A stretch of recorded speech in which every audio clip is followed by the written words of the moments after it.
اعوذ باللہ من الشیطان الرجیم بسم اللہ الرحمن الرحیم۔ اب یہ سورہ مبارکہ آ گئی سورۃ الحجرات۔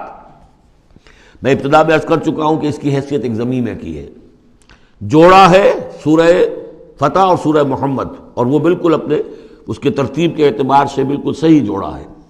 یہ در حقیقت سمجھیے کہ سورہ فتح کی چند آیات کی مزید وضاحت ہے۔ مثلا سورہ فتح میں ہم نے یہ پڑھا تھا وَلَتُعَزِّرُوهُ وَتُوَقِّرُوهُ، اللہ کے رسول کی تعظیم، توقیر، ان کی مدد، ان کی نصرت، یہ تمہارے لیے لازم ہے۔ پھر ہم نے ابھی پڑھا اہل ایمان کے لیے تمہیں رحم دل ہونا چاہیے، اہل ایمان کے لیے تمہارا طرز عمل جو ہے وہ بہت ہمدردانہ، نیک، بھلائی کا، خیر خواہانہ ہونا چاہیے۔ یہ ساری چیزیں جو ہیں اس میں اب سامنے آ رہی ہیں۔ اور دوسرے یہ کہ یہ جو اب دین کے غلبے کی جد و جہد ہے، اس کے لیے جہاد کی اہمیت کیا ہے دین کے اندر، اس کی اصل حیثیت کیا ہے، اس کو بھی اس سورہ مبارکہ میں واضح کیا گیا۔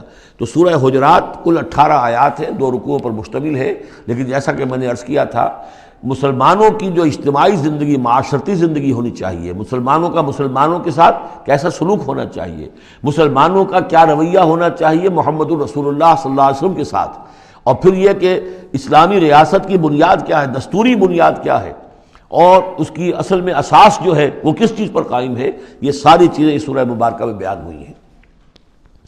بسم اللہ الرحمن الرحیم۔ یا ایھا الذین آمنوا لا تقدموا بین یدی اللہ ورسولہ واتقوا اللہ ان اللہ سمیع علیم۔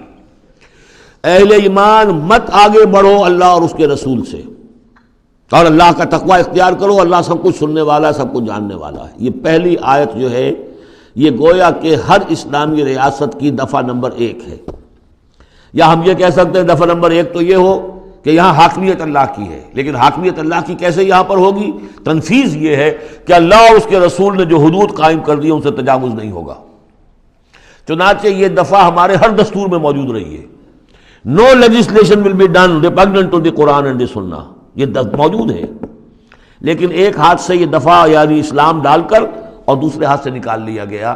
ایک آئیڈیولوجیکل کونسل بنا دی گئی ہے، وہ غور کرتی رہے گی، کوئی قانون کوئی خلاف ہے اگر اسلام کے تو وہ رپورٹ پیش کرتی رہے گی، سال بسال رپورٹیں آتی رہیں گی، کوئی لازم نہیں ہے دستور کی روح سے کہ ان کی دی ہوئی رپورٹ پر عمل بھی ہوگا، لہذا وہ الماریوں پر الماریاں بھرتی رہیں۔ کام ہوا ہے، محنتیں ہوئی ہیں، کوششیں ہوئی ہیں، ان میں ایک بڑی اچھی محنت ہوئی تھی جو اقتصادیات کے بارے میں ہوئی تھی کہ سود کے بغیر کیسی بینکنگ کا نظام قائم کیا جائے، اس میں بڑی محنت ہوئی ہے، لیکن دستور میں کوئی گارنٹی نہیں ہے کہ اس آئیڈیولوجیکل کونسل کی کوئی سفارشات لازماً وہ ان کی تنفیذ بھی ہوگی، تو معلوم ہوا کہ وہ بس ایک ایکسرسائز ان فیوٹیلیٹی ہے اکثر و بیشتر۔ تو فرمایا پہلی بات تو یہ طے کر لو کہ اللہ کا حکم اور اس کے رسول کا حکم، کتاب اور سنت، no legislation can be done here repugnant to the book of Allah Quran and the Sunnah of the profit صلی اللہ علیہ وسلم۔ یہ ہے اصل الاصول، یہ ہے دفعہ، کہ اس دفعہ سے اب یہ ریاست اسلامی بن گئی کہ جو بھی لیجسلیٹو باڈی آپ بنائیں، اسے آپ پارلیمنٹ کہیں، اسے مجلس ملی کہیں، اسے آپ کانگریس جو چاہیں کہیں، اس کی لیجسلیٹو اتھارٹی جو ہے وہ لمیٹڈ ہے، limited by the injunctions of the Quran and the Sunnah. اس دائرے کے اندر اندر وہ قانون سازی کر سکتے ہیں، اس لیے کہ اس دائرے کے اندر اندر جو کچھ ہے وہ مباح ہے، اور مباح کے اندر آپ اکثریت کے ساتھ فیصلہ کر لیجئے۔ کسی دعوت میں آپ کر رہے ہیں، مہمان بلا رہے ہیں، اس میں مشروب کون سا سرو کیا جائے، اس میں روح افزا شربت پلایا جائے یا کوئی 7 اپ پلایا جائے یا کیا کیا جائے، اب اس کو آپ وہ بھی مباح ہے وہ بھی مباح ہے، اب کثرت رائے سے فیصلہ کر لیجیے۔ لیکن کثرت رائے کیا، 100% رائے بھی اللہ کے کسی حکم میں ترمیم نہیں کر سکتی، وہ تو دائرہ ہے، اس دائرے کے اندر اندر رہنا ہے، جس کو کہ ایک حدیث سے حضور نے بہت عمدگی سے واضح کیا ہے۔ آپ نے فرمایا مثل المومن کمثل الفرس فی عقیتہ، مومن کی مثال ایسی ہے جیسے کہ گھوڑا جو بندھا ہوا ہے کھوٹے کے ساتھ۔ ظاہر بات ہے مومن میں جو اللہ کو مانتا ہے تو اللہ کے حکم سے بندھ گیا، رسول کو مانتا ہے رسول کے فرمان سے بندھ گیا، قرآن کو مانتا ہے تو قرآن کے احکام سے بندھ گیا۔ تو ایک آدمی وہ ہے مادر پدر آزاد ہے، نہ اللہ کو جانے نہ رسول کو جانے نہ کسی آسمانی ہدایت کو مانے، وہ جو چاہے قانون بنائے، وہ سوڈمی کو بھی جائز قرار دے دیں، ہومو سیکسولیٹی کو بھی جائز قرار دے دیں، 2 مردوں کی شادی کو جائز قرار دے دیں، لیگل سٹیٹس دے دیں، ان کی مرضی ہے جو چاہے کریں، لیکن مسلمان تو پابند ہوتا ہے۔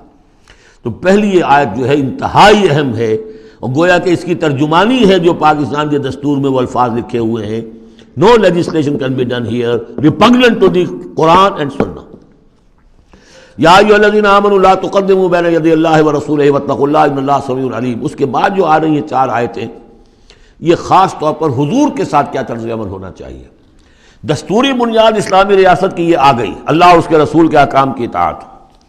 لیکن ایک ہماری ثقافت، ہماری تہذیب، ہمارے کلچر کی ایک بنیاد ہے، اور وہ بنیاد کیا ہے؟ حضور کی تعظیم، حضور سے محبت، حضور کے نقش قدم کی پیروی. آپ کے سرتابی نہ کرنا، آپ کے آواز کے مقابلے میں اپنی آواز بلند نہ کرنا. اب یہ آرام یہ ہے وہ توقروہ و تعذروہ، یہ گویا کہ اس کی شرح ہے. یا ایھا الذین آمنوا لا ترفعوا اصواتکم فوق صوت النبی، اہل ایمان اپنی آواز کبھی بلند نہ کرنا نبی کی آواز پر. ولا تجہروا لہ بالقول کجہر بعضکم لبعض، اور جس طرح تم آپس میں بلند آواز سے ایک دوسرے سے بات کر لیتے ہو، ایسی حرکت کوئی نبی کے ساتھ نہ کر بیٹھنا. ان تحبط اعمالکم، مبادا تمہارے سارے اعمال حبط ہو جائیں. تم سمجھو گے میں نے کوئی گناہ کبیرہ تو نہیں کیا ہے، میں نے چوری نہیں کی، ڈاکہ نہیں ڈالا، زنا نہیں کیا، کچھ نہیں کیا، لیکن نہیں، گستاخانہ طرز عمل نبی کی شان میں یہ تمہارے سارے کاموں کو حبط کر دے گا، اکارت کر دے گا. وانتم لا تشعرون، تمہیں پتہ بھی نہیں چلے گا. ان الذین یغضون اصواتهم عند رسول اللہ اولئک الذین امتحن اللہ قلوبهم للتقوی. ایک چیز کو ایک منفی انداز میں بھی کہا، اب یہ کہ مثبت انداز میں، شاباش دینے کے انداز میں. بے شک وہ لوگ جو اپنی آوازیں پست رکھتے ہیں رسول اللہ کے سامنے، یہی وہ لوگ ہیں کہ جن کے دلوں کو اللہ نے چن لیا ہے، امتحان کر کے، جانچ پرکھ کر چن لیا ہے، اختیار کر لیا ہے تقویٰ کے لیے. اب ان کے دلوں میں اللہ تعالیٰ تقویٰ زیادہ سے زیادہ پیدا کر دے گا. لہم مغفرۃ واجر عظیم، ان کے لیے مغفرت ہے اور بہت بڑا اجر ہے. ان الذین ینادونک من وراء الحجرات اکثرهم لا یعقلون. یہ بھی ایک سوء ادب تھا، اور یہ ویسے بھی عام معاشرت کے اعتبار سے بھی سوء ادب ہے.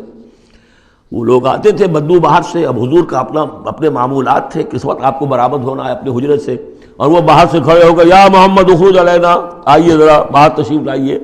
فرمایا ان الذین ینادونک من وراء الحجرات، بے شک وہ لوگ جو آپ کو پکارتے ہیں دیواروں کے پیچھے سے، حجرات کے باہر سے، اکثرهم لا یعقلون، ان میں سے اکثر وہ ہے جو عقل نہیں رکھتے.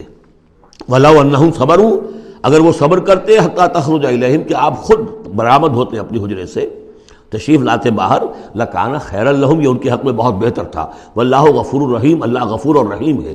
یہ انہوں نے جان بوجھ کے گستاخی نہیں کی، یہ صرف بدو ہوتے تھے، اور ظاہر بات ہے وہ مہذب لوگ نہیں تھے. اس حوالے سے ان کے ہاں جو بھی تھا، اور عرب کا بدو وہ تو یوں سمجھیے کہ بہت ہی زیادہ ان آداب وغیرہ سے بہت ناواقف، بہت دور. تو اس لیے انہوں نے کہا کہ اگرچہ انہوں نے کی ہے یہ زیادتی، لیکن اللہ غفور ہے اور رحیم ہے، بخشنے والا ہے، آئندہ اس کا اعادہ نہ ہو.